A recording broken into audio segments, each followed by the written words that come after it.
રાધે રાધે મિત્રો, આજે આપણે મગની દાળ બનાવવાની છે।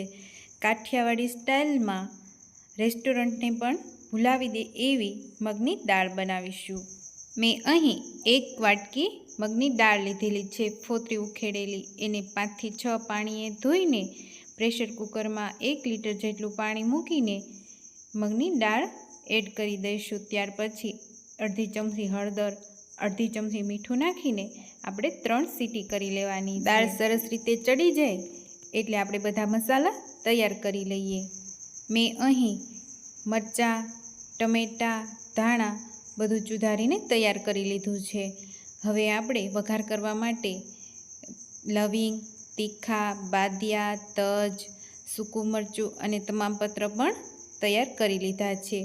હવે આપણે એક તપેલીમાં અડધો વાટકો શીંગ તેલ મૂકીને ગરમ થવા દઈએ।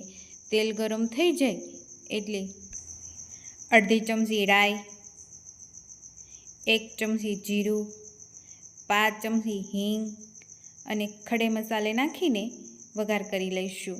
ત્યાર પછી ટમેટું નાખીશું અને ચડવા દઈએ। હવે આપણે મરચાંનું કટિંગ હતું એ નાખીને થોડીવાર ચડવા દેવાનું છે।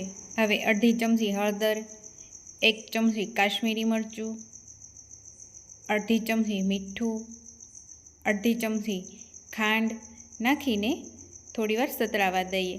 તમે અહીં ખાંડની જગ્યાએ ગોળ પણ વાપરી શકો છો। હવે આપણે ટમેટું ને મરચું સરખી રીતે ચડી ગયા છે તો દાળ એડ કરી દઈએ અને મિક્સ કરીને સરખી રીતે પકાવવા દઈએ। હવે 1 ફાડું લીંબુ નાખીશું। મગની દાળ બનીને તૈયાર થઈ ગઈ છે તો ઉપરથી ધાણા એડ કરી દઈએ અને વાટકામાં સર્વ કરી દઈએ।